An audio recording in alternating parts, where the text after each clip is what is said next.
I'm Austin Hein. I'm the Director of Political Operations for the National Association for Gun Rights, and today with me is Hannah Hill, who is the Director of the National Foundation for Gun Rights, and we're here to talk about a urgent gun control message that's happening in the United States Senate right now. Last night, John Cornyn, working with 13 other Republicans, passed a major gun control package. He did this in negotiating with anti-gun radical Chris Murphy and with assistance from the NRA, as we have just found out. Timeline is very short. The Senate took one vote last night and they're up for another vote tomorrow.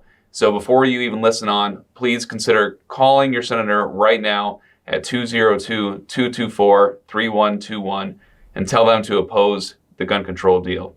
But as far as what's actually in the gun control deal, I'm going to hand it over to Hannah to kind of give us some talking points on what's actually in this bill. Right, so what we have here is an 80-page bill that the Senate voted on last night, an hour after the text was released. We have been putting our heads together here to go through this bill, but there's no way anyone was able to read through the bill completely before they voted on it. So this was another one of those pass it so we can find out what's in it tricks. But there's a lot of really, really bad stuff in this bill. So we have on our website a one-pager. I have a copy of it here that will kind of walk you through everything we're about to go over here. But some of the most concerning provisions of this bill is that basically it would open up your entire juvenile record to be considered when you go to buy a gun.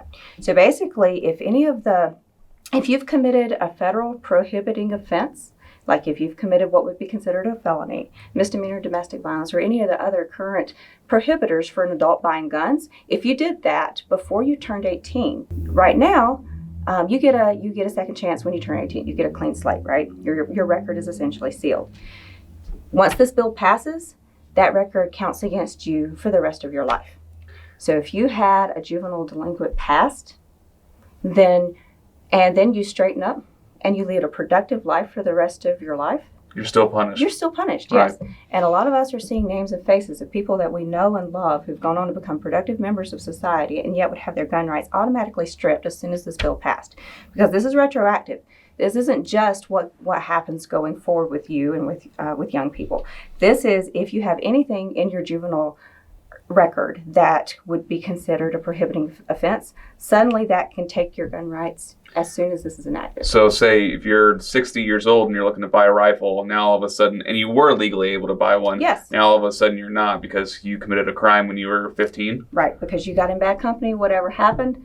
After you were 18, your record is completely clear. But yes, automatically you would lose your gun rights as soon as this bill passed.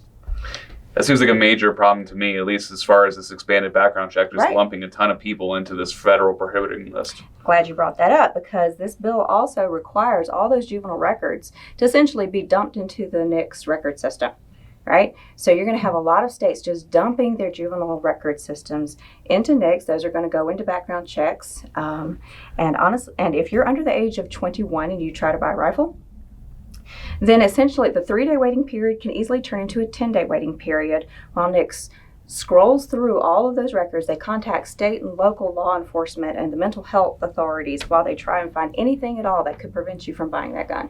And for those that don't know, NICS is the National Instant Criminal Background Check System, and this is the primary system that law enforcement and the FBI uses to check to see if you're eligible to own a firearm. And so if you're just throwing all these new records into NICS, right? We're going to drastically expand the list of people who can't exercise their Second Amendment rights now. Right. As well as increasing the possibility that there are going to be even more mistakes and Right. law-abiding gun owners are going to be unfairly prohibited from buying the guns they're lawfully allowed to buy. Well, as you know, Hannah, more than 90% of NICS denials Exactly. are false. And that's been proven over and over again. And oftentimes, this results from people having similar names to another person who actually is prohibited. And then they get flagged too, even though they're a law-abiding citizen. And so I wonder too, then if we're adding all these juvenile records, if, say, I had the same name as another juvenile who committed a crime when they were 16, now all of a sudden I can't purchase a firearm either. Exactly. That's And a huge deal. That's a huge deal. And I can tell you this, at the National Foundation for Gun Rights, we get contacted by people who are prohibited by the NICS system from buying guns all the time. And when NICS makes a mistake, it's like pulling teeth to try and get them to fix it. So this is going to have long-reaching unintended consequences here. And a right delayed is a right denied. Oh, right delayed is absolutely a right denied. So, yeah. Another concerning thing is that right now, if you're involuntarily committed to a mental institution or you're adjudicated as a mental defective, you're currently prohibited under federal law from possessing a gun. That would now start at age 16. Okay. Well, and that might be a big issue too, because, well, if you're involuntarily committed as an adult, the only person you're responding to is yourself. But now, if parents are trying to seek suicide help for or depression help for their kids, now all of a sudden their kids are going to be on this federal database where they can't purchase firearms. And it's even worse than that. This is not always the parent's decision to commit their kid who's having, suicidal thoughts or is having a really difficult time in school. This is a DSS decision or social services decision. Like, we've all seen this type of thing happen, where suddenly the government swoops in, takes temporary custody of the kid, commits the kid to a mental institution, and then boom, gun rights gone for the rest of your life. Right. So this bill also directs $1.4 billion to programs including red flag laws in the states. So not all states have red flag laws.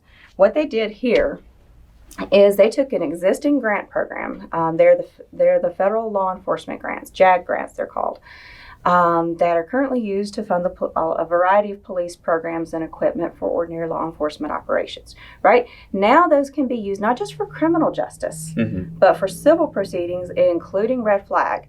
And this is going to essentially act as an incentive for states that do not have red flag laws.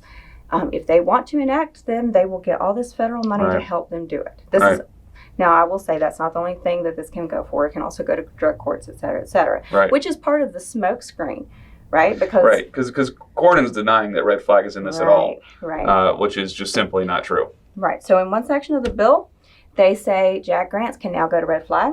In another section of the bill, they give the JAG grant program and other surrounding programs $1.4 billion that essentially could go to gun confiscation programs. Right.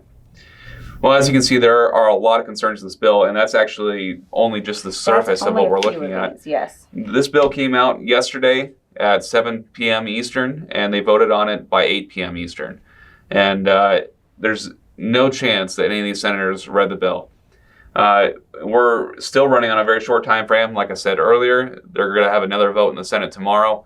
Last night, there were 14 Republican senators who voted for this, and they were Mitt Romney, Richard Burr, Roy Blunt, Tom Tillis, Joni Ernst, Rob Portman, Todd Young, Bill Cassidy, and Shelley Moore Capito.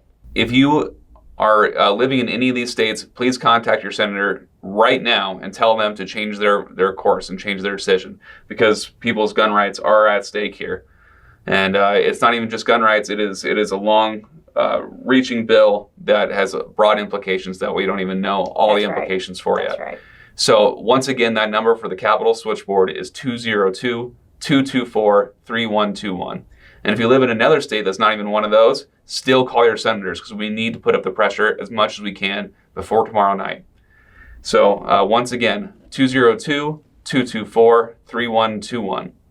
And for any more updates on this gun control bill, please keep following National Association for Gun Rights.